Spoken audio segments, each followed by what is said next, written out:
everyone, and welcome to another episode of the Two World Podcast. I have the honor of getting us started today, and I am Barney, and I am joined today with my co-host, and he is Jacob. And I think we're still kind of in summer theme, summer mode these days. And one thing that comes to mind when I think of summer is the idea of concerts, especially going to concerts. I feel that there's always a real host of opportunities of concerts to go to. And from where I grew up in Ohio, it's not too far to get to Peninsula, where the Blossom Music Center is. And that outdoor pavilion hosts a wide range of concerts and a wide range of artists and music types. But I always tended to veer toward the Cleveland Orchestra side of things. I know that the local public radio station would often have a fund drive fundraising thing in the summer, and they would give away 2 vouchers or something to lawn seats, but it was always so nice. It was such a neat thing to pack a picnic and take one other person or go with a group of people. And they always, I think the orchestra tended to have kind of fun themes in the summertime when they were outdoors, and occasionally had fireworks and whatnot. But thinking in a much broader context of concerts, although I grew up playing some instruments here and there, I never really I can't think that I ever participated in any of the concerts that maybe we had in junior high or not. I don't remember. But I know that I was not involved in those. But Jacob and I, in a future episode, really want to talk about a band that he was in university. And so I realized that Jacob has a really unique perspective when it comes to concerts, of having gone to concerts and also having been performing in a concert. And then just taking a sneak peek of some of the pictures that Jacob will show today, it jogged my memory. Of course, almost a year ago, I guess next month in September, he was in maybe his most recent concert with a guest that we had on then, with Lee Matsos. And I had the chance, I tuned into that concert and really enjoyed it. And I'm sure some of the people watching and listening today at this moment right now did as well. And I hope that it spoke to you. But that's one of the great things about concerts, about music, about the venue, about it being live, that really gives music a real impact. And I think that affects us and takes us to an experience that we truly can maybe only get as a concert for one way or the other in a live setting. And I'm really curious to hear how it is to be on the other side of the microphone, as it were. But how about for you, Jacob? When we thought about this idea of concerts, what were some of the initial thoughts that came to your mind?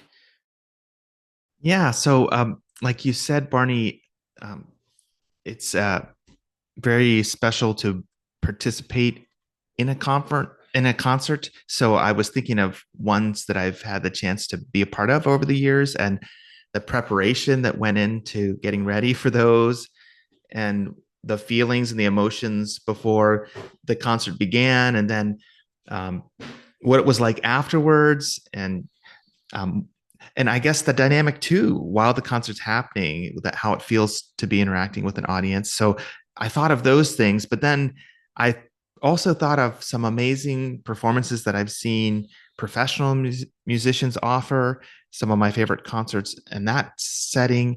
And then, as a parent, it has been really interesting over the years to see my children also participate in concerts through their school.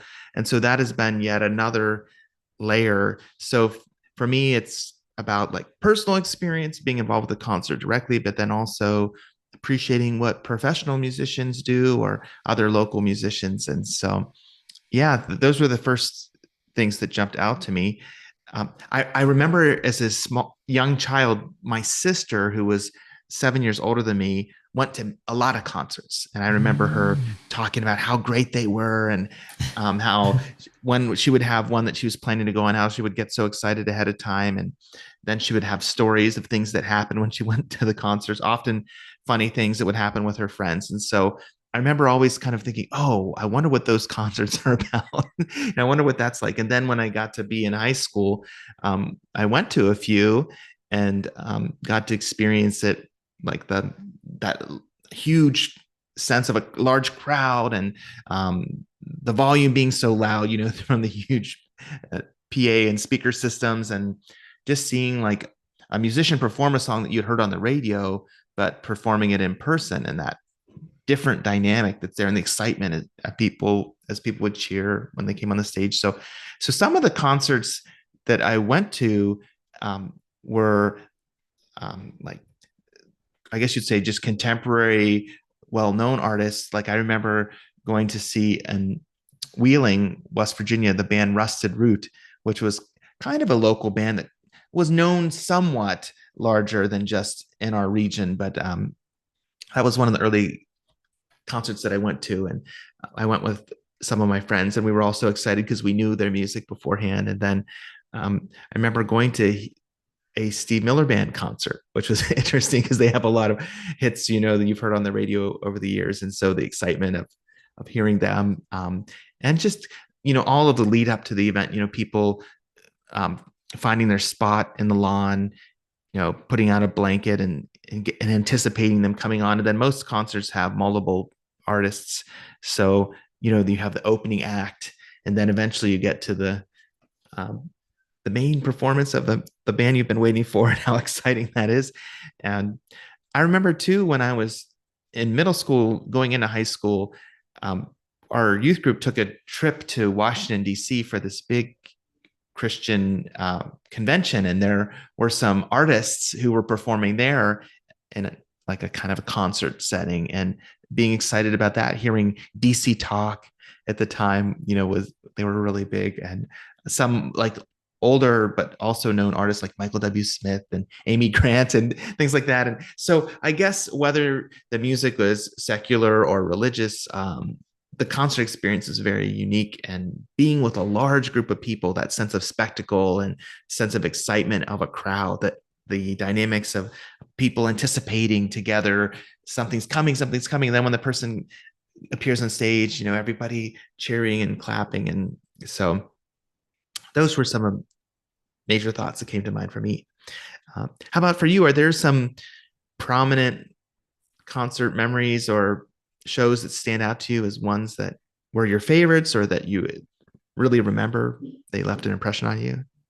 Yeah, I have never had the chance to experience such a large venue concert before. I can relate with your story of kind of like a rite of passage, like where your older siblings were going to concerts and coming home and talking about all the things that they went to. I remember when my siblings went to, I think it was the very first year of Lollapalooza down in Columbus, and all of the different bands that they saw, and then came back and talked about it. And but I think like maybe my first kind of aside from the orchestra, one of my really first concerts was seeing Real Big Fish, the ska band.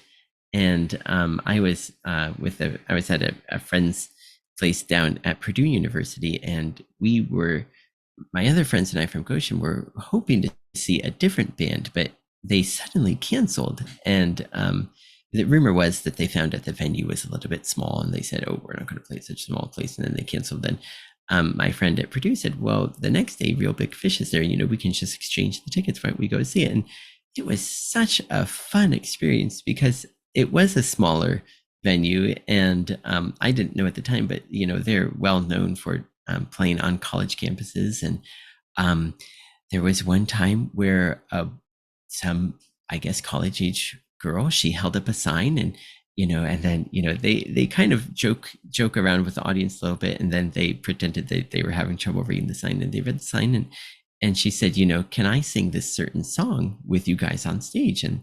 And then they discussed it together on microphone, and they said, "Well, a few performances ago, we let someone come up and play drums with us, so yeah, okay." And then they let her come up on stage and sing one of the songs with them that on the album is recorded by another female fronted ska band, and it was did a great job. It was really amazing hearing it.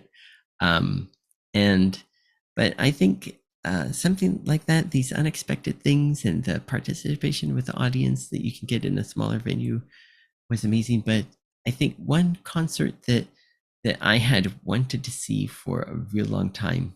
One artist is it's kind of a new age artist. His name is Kitaro, and he's Japanese. But and I didn't know how well known and widely known he was. I just happened to find his CD at the public library, the Wayne County Public Library, years and years ago, and I took it and listened to it, really enjoyed it, and then it just dawned on me as like, wait a minute, he's Japanese, I'm living in Japan, maybe I should go try and see a concert. And he was doing this concert of his music, and it was two halves. The first half was set to performance by a no actor, so NOH, the very traditional Japanese theater. And it's we talked about this a little bit when Chris was on. It's Chris Metzos, when we talked about theater in another past episode. No theater is very slow and almost methodical, the way that the actor moves. And in this case, it worked so well with the music to just watch the actor move by herself on stage very, very slowly, dressed in costume. And then the second half was an album that he had done about kind of related to Japanese mythology. And this time he set it to images from space, from NASA or from one of the local universities. And even though the inspiration for the original album was about Japanese mythology, the kind of the introduction that they wrote about what the myth that this each piece related to, and then the images that they set it to from space just worked so well together. It was very, very impactful. And I kind of the concert also was in a very small venue in a very small town of just about 70,000 people or so, very small city.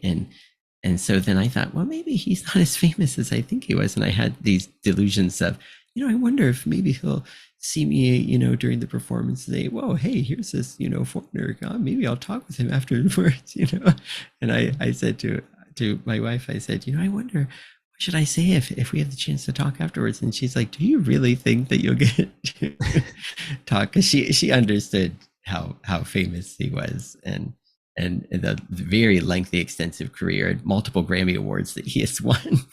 And so then I quickly, when I arrived, realized, that I was in the presence of a very, very well established artist, and maybe he doesn't necessarily have time to chat with people afterwards. But it was the concert was just so moving in so many different ways. And probably that stands for me still as the pinnacle of the music that experiences that I have been to. And yeah, I hope again to be able to see him in person if possible. As you were just saying that there at the end, that it's one of the greatest or the highest end of performances that you've seen, I want to ask, what separates a good concert experience from a great one like that? Like, what about it made it really stand out to you? I think in my case, yeah. So if I compare it with Real Big Fish or maybe Cleveland Orchestra, those Real Big Fish, I hadn't known much about them, and Cleveland Orchestra, maybe I didn't always know the pieces, but the pieces that Kitaro was playing, I was very, very familiar since that time of getting that CD at the public library. I've since acquired a number of his albums, and I knew the pieces he was playing very well. And so having that familiarity and then hearing, being able to, have my brain compare, what I've heard as a recording and what I'm hearing now, and connected with the visual aspect from the actor or from the um, images from space, which just on their own are so amazing to see these different nebulae and different, you know, the close-ups of the sun and whatnot. But in in this case, I think that one of the instruments that Kitaro plays is the shakuhachi, which is kind of a wooden flute, and you play it kind of like a recorder almost, but it does not have a reed at all, and it doesn't have like kind of the fluted end that a recorder has. And Ayako's grandma has one, and it is impossible to play. It is so hard to even get a sound to come out of it. There is such a special technique that you have to be able to master in order to get a note, let alone Hmm. a beautiful melody. And that's one of the instruments that he plays. And I think just that being able to see someone, produce the kind of music that he did with that very difficult instrument, maybe that just is what kind of took it to the very next level, I think. Oh, that's so interesting. Hmm. So in this case, it was like technical skill and then Mm, the kind of artistic combination of mm, these like satellite images with mm, the dramatic representation of that what was on, being kind of physically demonstrated on the stage right. combined with the music. It all came together perfectly. Like it really Mm, suited mm-hmm. and complemented um, itself, like in the various facets. Okay. Oh, that's Yeah. interesting. Um, Mm, for me, I would add to that. I think when I think of concerts where I was really impressed with the like you said, the elements coming together and the high level of performance. For me, I would also add if there's some moment of deep emotional resonance between mm, the audience and the performer, where there's some kind of exchange or a kind of an interaction. Like I'm thinking, for example, I went with a youth group that I was serving right after I graduated from seminary. We went to several contemporary Christian concerts, and one of them was a mm, huge one. Um, I believe it was called Ichthus, if I'm not mistaken, in Kentucky. It was a huge Christian music festival, and we got to hear different bands. And one of them was a band called Skillet, that was I would say in the genre of kind of alternative mm, grunge rock, and mm, so screaming guitars, but also um, like some melancholy and mm, things in the music. But anyway, there were some moments in the concert where they would transition from one of their heavy songs or mm, reflective songs into like a worship song that had like a real intimate chorus. Um, and then they would sometimes stop playing and just sing, and the audience would sing with them. And oh, mm, the going back and forth between the singer on the stage and the audience was so meaningful. And mm, because they picked songs that people knew, and in mm, particular songs that were cherished, and they reflected like a sense of the audience's sense of like connection with God or closest with God. They got into this emotional space, where mm, it was worshipful and people were really in sync with the um, the musicians who were also worshiping, and it felt like it was transcending not just what we think of as a performance with maybe a more passive audience. It became something that was much more than that. Like so that a moment like that stands out to me. Um, I also remember them taking a little segment from a U2 song mm, and singing it inserted in one of these worship songs, mm, um, which their interpretation and how they were using it, it was very poignant and meaningful. It's that part of the song. I think it's it might be With or Without You. It's off the Mhm. Joshua Tree album, but it's you Mhm. give yourself away. You give yourself Mm. away and you give yourself away. But the way they were singing it, it was in the context of like they were referring that in worship to God, to Jesus. And Mm. Mhm. so anyway, I think at any time a concert um, can bring in the audience and you see that kind of that interaction between the artist and the audience that gets to an emotional place. That's very Mm. powerful. Mm. And sometimes even artists will have a flair for like a dramatic expression in a build up in their concert to some kind of action done on stage. Or I remember at the end of Lee Matzos's concert, he Mhm. had orchestrated and planned for this moment where for this final song that we would exit. And after everybody was off the stage, he would be the last person and he would light this candle. Um, Mhm. and it was just the timing and the way that he orchestrated it. It had this real sense of like hope and closure, and it got real quiet at the end of the song, and it was just really well planned. And I think an element like that sometimes can bring a concert from being a Mm. good experience to like something that's great that actually shapes your life. I mean, it takes you Yeah. to a place where you will remember that event going forward. So, Yeah. And I was also thinking, um, hearing the different experiences that you've had, do you feel that, and then compared with mine, since I've only seen kind of really been in really small venues, do you feel that being in larger venues with a lot of other fans who, also know the songs and singing the songs, and it's so loud, do you feel that the energy and the vibe from the crowd also contributes to maybe your experience, or to maybe what makes that concert extra memorable? yeah, I think so because um, I guess maybe in my own life circumstances, I'm just not around Hmm. large groups of people like that very Hmm. often. So for Hmm. me, it feels very special and Hmm. um, distinct. And so, particularly when you're around a bunch of people who are there for the same reason, they're excited about the artist just like I am, and the number of them know the music just like I do. And so, if they start singing along, or if they get really excited when a certain song starts, it feels like, yeah, I'm connected with them. And so that's kind of exciting.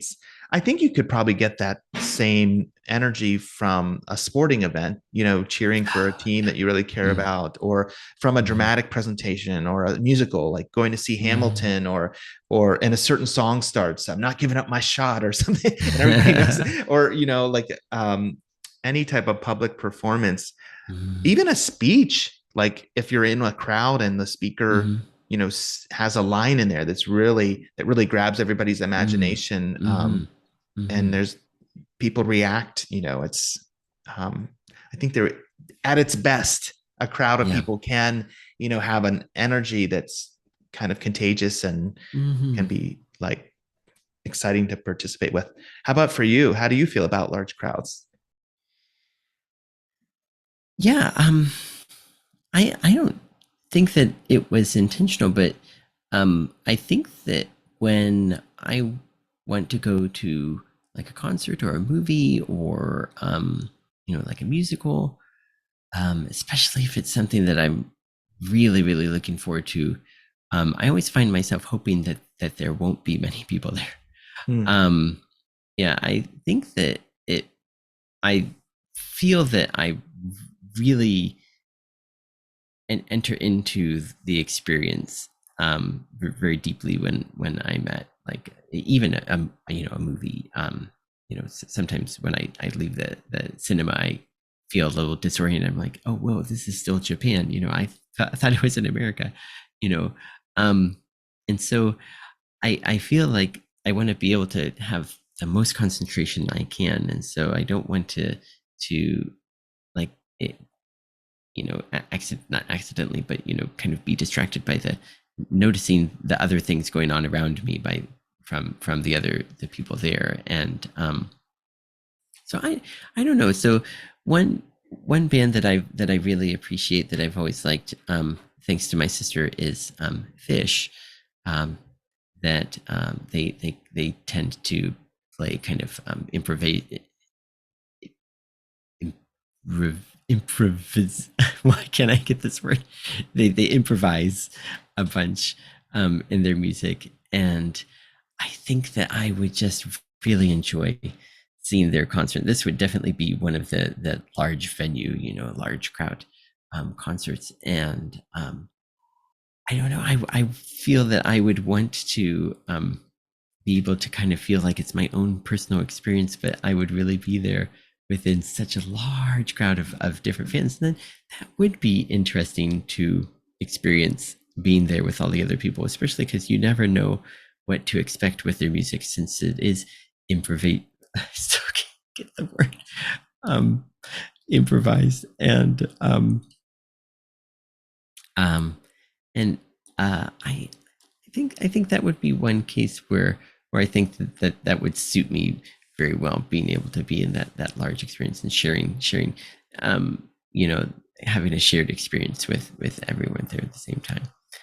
Um, but yeah, then I think about what you said at the end just now at Lee Matsos's concert, and I think that kind of like with these bands that improvise a lot in their music, you kind of probably leave that experience thinking that wow, this was something that just happened at this moment.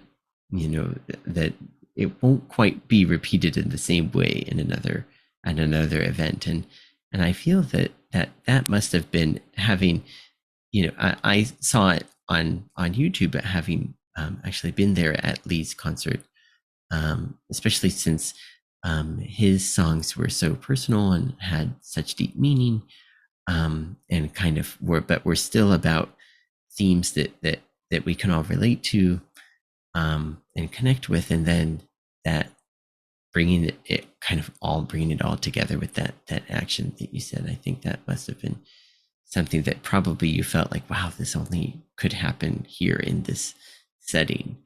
Um, and yeah, that Yeah, is something so special. Mm-hmm.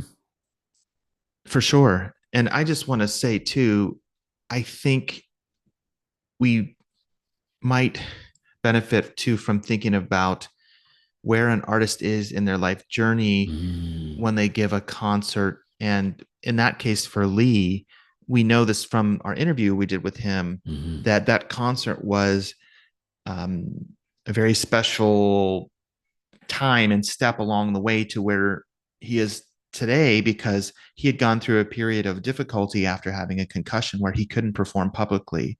And so that was the first public performance he had done since, um, well, since enduring that early part of the Yeah. concussion. That he had had some small things after that, but it had really gotten to a place where he wasn't able to do that. So this concert was kind of like a celebration not only of his music but of his journey of healing. And so he got to the place where he could perform publicly, and it was a progression. It took months and months to get there.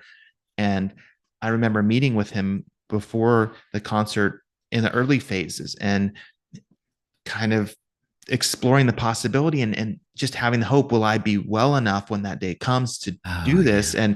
And then when he was, how amazing that became, that he was well enough to do the concert. So all throughout the concert, I had asked him if he would be willing, and he ended up saying yes and doing this. He shared stories about how the individual songs related to his journey of healing, and how the themes in the songs also were a part of this idea that he was calling his album then, and it still has the same title, Metamorphosis, this Mm-hmm. idea of a transformation. And in that particular way, it's like a transformation from being unwell and unable to perform to being able to perform. And then the themes in the music too were about our transformation from struggle and, sometimes um, being hard on ourselves and self-critical to a Mm-hmm. place of feeling like you're flourishing, and like that you feel loved and that you have a healthy sense of yourself. So I guess what I want to say is that in that particular case, Lee as an artist had, in addition to his music, this whole other experience that was infused in the music that night, in the intensity of the concert, that was added to, I think, mm, what mm, resulted. So, um, so maybe that's why certain concerts are great too. It's not mm. like the elements are always there for a good concert, but maybe a certain performance means something extra special to the artist for a certain, concert, because of what's going on in their life. And sometimes maybe that extra experience shines through. I don't know. I'm just Oh yeah, kind of speculating, but yeah. um, or it could be How about? too. Oh, I'm sorry. Go ahead. Oh yeah, yeah. Please. It could be too the collective experience of the audience if they're going through something, and the Mm, concert happens at a time that is very influential. Like I think of um, Eastern Europe during the Cold War, towards the end before the Berlin Wall fell, and like I think of different public events that happened around that time, and how the audience was so hungry in mm, East and West Germany to be reunited. So mm, any public like display of anything that mm, spoke about that, whether it was the visit from John Paul II as he was touring around, mm, or whether it was live concerts that talked about, the wall coming down, various things like that audience at that time, those types of things meant a lot to them. So I guess sometimes it's mm, also not just the artist's experience, but the audience and what we're looking for. And when the mm. artist names that on stage, certain moments are really ripe for that. But Yeah, anyways, please go ahead with what you were going to say. yeah. That is a really great point to consider. That the moment in time and everyone's experience really impacts, yeah, what they're bringing to, and how they hear what they're what's being performed.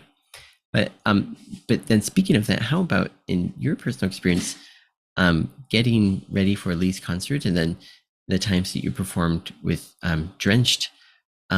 What all went in with that, and then how did it feel for you? What are some of the emotions, or some of the ways that it felt, if you could? Because I'm sure that there are probably like some kind of intangible feelings that you get, just that you can only get when you're performing, you know uh, music that you've Yeah. had a part in learning, or a part in writing, and then Right. performing. That there must be something that's just so unique to that.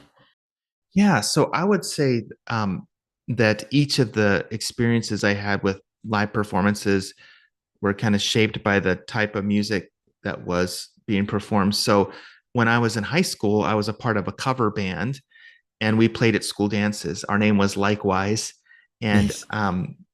I think that that was a very different thing, because we were trying to conform to the music as it was Mm, being performed by the artist. So we listened to the music, and then we would try to recreate that with our instruments and as best as we could. And mm, we did maybe some aspects of some elements of our performances were interpretation of mm, those artists' work, but we also were trying very hard to imitate. And that was also interesting too, because we were younger, we were teenagers, and mhm, sometimes we would get bored or frustrated. I mean, just like adults do. But I remember some mhm, of those practices. Like I remember one time, um, people like to joke with me because I was kind of the initial organizer. So I'd be like, "Come mhm. on, we need to stay focused." And sometimes people Right, just want to have right. fun. They don't want Oh somebody yeah. being like, "We need to practice that again." So I remember my This is drummer used to do this thing where he'd throw his drumsticks at me,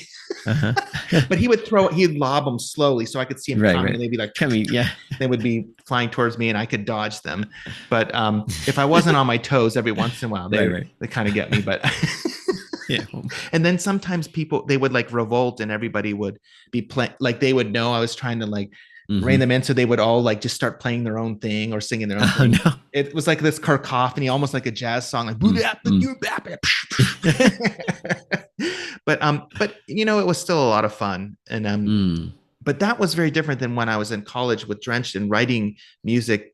yeah. Most of the songs that we performed were ones that we had written, and Yeah. I remember that was unique because I was really struggling in college with how my personal experience of faith could be translated into this uh, community with this Yeah. marketplace of ideas, and Mm, sometimes you'd feel like there wasn't much space in the conversation for your faith, and how do you find a way to meaningfully communicate that? And so one thought I had was, well, maybe it can be expressed in music. And so I mm, tried writing about these themes, and of like trying to be authentic and being a part of a community where there are differences, and how do we mm, take what we believe and let it be a part also, but integrate it with what we're learning. So I mhm, had all these songs about like yearning and longing and trying to like transcend limits and connect with people. And so it was very meaningful to practice those songs. I remember when I would write a song and then bring it to the band and be like, what do you guys think? And the first time we would play it together and mm. add the bass to it and the Yeah. drums, and Yeah. sometimes the other musicians would harmonize with me, and Mm, loving that and seeing that build, and mm. then getting to the time when we'd perform it and people would react to it. We never had any extremely large performances. They were Right. all in smaller venues, like coffee Mm, shop type venues. yeah. But uh, probably the biggest thing we did is we did a battle of the bands in what was Nice. called the Underground there on campus, and at the time, and it was an interesting experience. So anyway, but that also, so you can get a sense that felt different from the high school Yeah. experience of doing cover Right. songs. Right. And then the journey with Lee was even different still, Yeah. because this is years later after I've been in pastoral ministry and Mm, learning about like walking with people and hearing their stories and like encouraging them and learning from them. And so I had spent a lot of time with Lee even before the idea of the concert came up, just hearing his story and trying to encourage him through mm, this um, recovery journey that he was on. So by the time it came around to prepare for the concert, he was started looking for musicians, and he said, um, I need a bassist and I need a mhm, drummer. mhm, And do you have any suggestions? And I said, well, I mean, I'm more of a guitarist, but I can't play bass. I have played bass before. And I remember him being like, oh, well, let's try that. And being so excited because I had learned or I had heard his music, oh, yeah. and we had actually recorded a lot of his music in the sanctuary. We'd do about one or two songs a week over a period of weeks just to kind of get them all recorded for him. Mhm. As we thought about doing the concert, we thought we need to have a way for people to hear the music as they're Oh, practicing yeah. on their own. So, Mhm, uh, so then to be able to play um, bass and join him, and he brought on Tim Shue for guitar, and mhm. his um, former one of his former professors from the college at Worcester helped, and Wow. there were a lot of people who were very helpful. And getting ready for that was such a journey because I got to see his own ref, kind of reflection and preparation. We had a Mhm, lot of rehearsals, and towards the end we had some really long full length ones, and that was mhm. really necessary and it felt Yeah. good. Right. But even in addition to that, I would have lunch with Lee, and he would share like ideas he had for what he'd say in between the songs, and like which part of his journey he'd share. And so I guess for me that was such a unique experience. Like I said earlier, anytime you get to an emotional place Mm, that is added to this idea of musical proficiency and mm, well good planning, and you get to this emotional place like where there's spiritual meaning, it like kind of transcends the typical experience. It feels like a great thing. So to mm. me, like that concert was very meaningful. I think after the concert I came home, I was so happy and joyful. I Wow. watched the concert like two more times that night, Oh, just on my own. yeah. Just I remember sitting on the couch, laying down on the couch, and just watching it again, and then being like, I want to watch it again. So, and then I watched it a number of times after that. I don't know. I that was a very special moment, and it was about Lee and his music, but just even getting Mm, to be a support person in that journey really drew me in. So I don't know if that answers your question, but each form of preparation was different based on the type of music and where I was in life, and mhm, also sometimes the unique needs of or journey of another person that I got to connect with that made the preparing for the concert um, each time different, but also good. And mhm. yeah, when you get to the actual day of the concert, each time I remember feeling nervous, but then when you start playing Mm. like relaxing more. And then if there's a song you're really looking forward to, kind of getting excited, like I can't wait till we get to that one for the audience to hear that one and wonder how they react. And so Mm. one of Lee's songs I particularly liked, Highway to Peace. It had this really funky bass line. Boom, Mm. boom, boom, boom, boom, boom, boom, boom, boom, boom. I just really got into, so I was like looking forward to that song. And on that song, Tim Chu really shreds on guitar with his Oh, lead. nice. Yeah. So I was like really ready for that. So yeah. Um, but I guess I could probably say the same, like the similar things would apply when preparing just for other public things. So you probably Hmm. have a window into it too, just for things that you prepared for. Hmm. And it's a journey in getting ready for something public and getting anticipating that. Were you involved with any performances, or whether they be like oration or Hmm. drama, Hmm. or anything that where you had a period of preparation, and what was that like for you? Yeah, I mostly would be on the line of presentations of research or whatnot, and I I know what you think about the like really feeling like you have like everything is coming together with your message. I when I gave a faculty development about using Model UN and project based learning.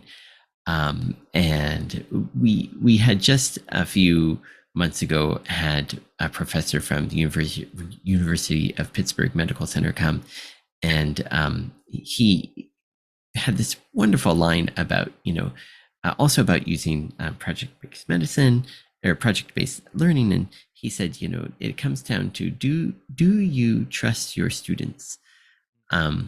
Because with a project-based learning, it's all about they are in control. They or their group are in control of everything. They're still responsible for everything that they need to know, but they're the ones that are teaching themselves. And I felt like, wow, with that message, and then being able to quote that person who had just been part of a symposium, and I felt that our faculty really needed to hear this because they had a very different experience from when they were learning medicine.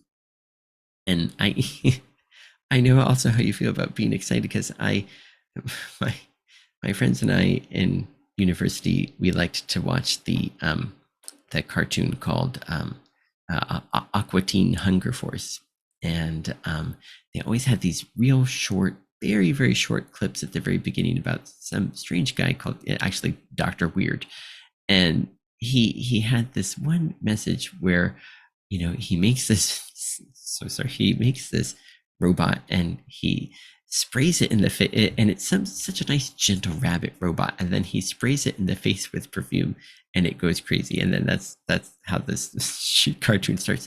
But he had the line, you know he said, do this to him because that's how it happened to me.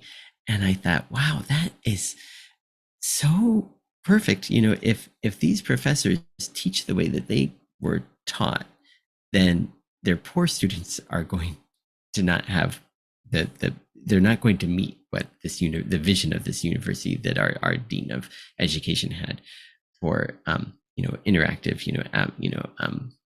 learning that was supposed to be active learning. And so I used that clip, to get this point across. And whether or not they got it across or not, I felt happy that I could give such a different presentation from what they've been used to. But um, so I think maybe that kind of went through similar emotions as what you described.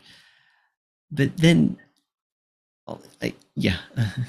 Yeah, well, I I don't want to interrupt you because you may Hmm. have more that you would like to say about that, but I just want to Hmm. say I like what you were saying there about um, knowing your students and trusting your students, because in a way, I think like for a speaker or a performer or an artist, like knowing their audience is so crucial. Mm. Like what will be meaningful to their audience, what can be shared that will be inspiring to their audience, and um, yeah, and knowing what the right timing for what you say, Mm. and what you invite them into, is important. And because if you choose it right, the experience is well served. But if you don't, there's potential for problems. Mm. So yeah. But were you going Mhm. to say something else there? I felt like maybe. Yeah, what you talked about also resonated with me about when you said that you when you got home and you watched the concert a few times.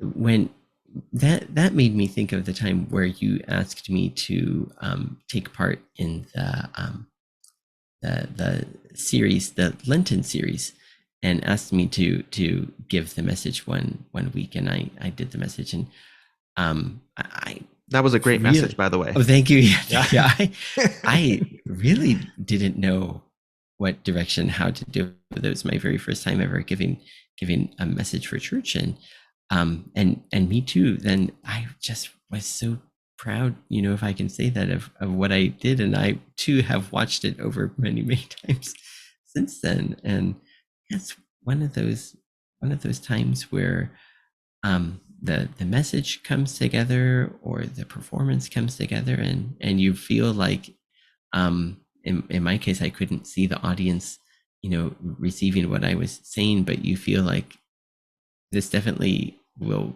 have an impact for someone out there. And yeah, that's what a great thing about performing, when, like you say, when you can give a message that is needed at the right time through music, or um, through whatever it may be. Yes, absolutely. Yeah. And Barney, I wanted to ask you, as we're getting ready to maybe draw things to a close, Mhm. if you could see any artist Mhm. or band headline a show, who would it be?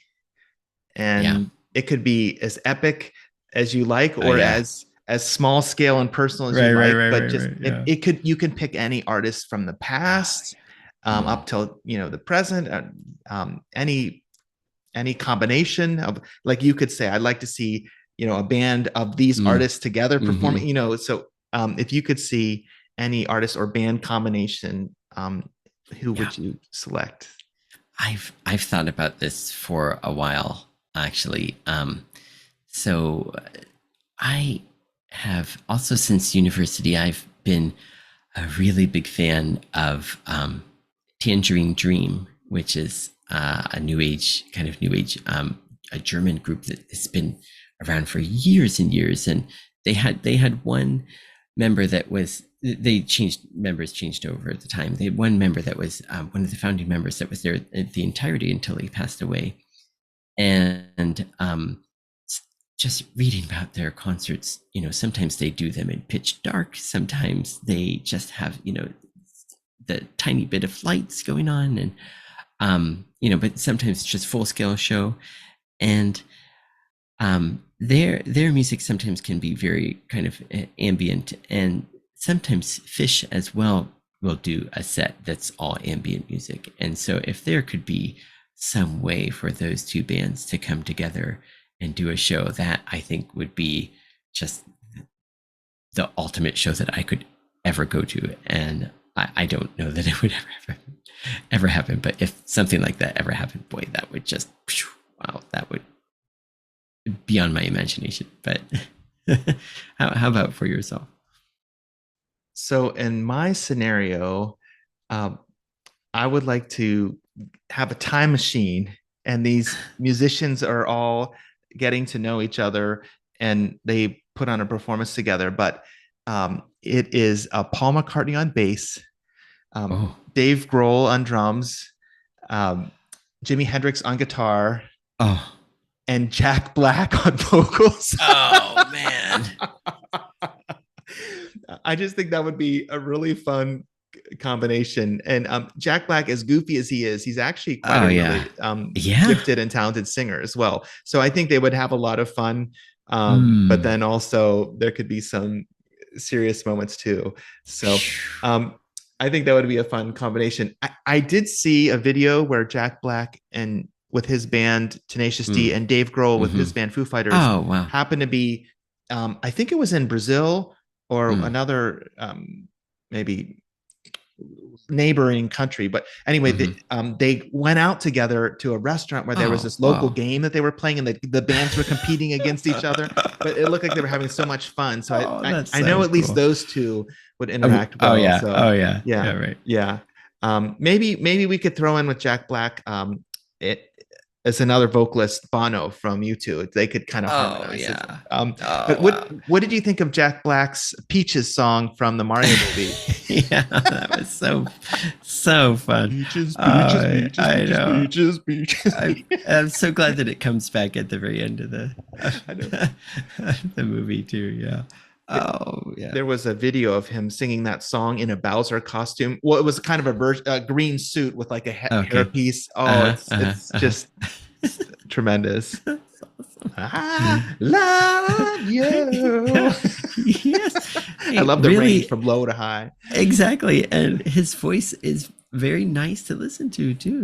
Oh Yeah. yeah. Yeah. Oh man. And then if somehow in your band, if maybe Prince would walk on stage too. Oh, Yeah. there we go. Yeah. Yep. Yeah. Easily Yeah. would be a great Oh yeah. addition. Yeah, Oh man. for sure. Yeah. Oh, well, thank you so much, Barney, for taking Mhm. this time today to reflect Oh on yeah. concerts. I really enjoyed it. It was neat to hear your experiences, and I appreciate you asking about mine. And I Oh hope, yeah, for sure. Yeah. oh, yes. And I hope that our audience too has maybe thought about their own concert experiences while we were sharing today. And hopefully, this episode will help you appreciate the chances you've had to hear live music or see live performances. And as always, thank you for being here with us. And until next time.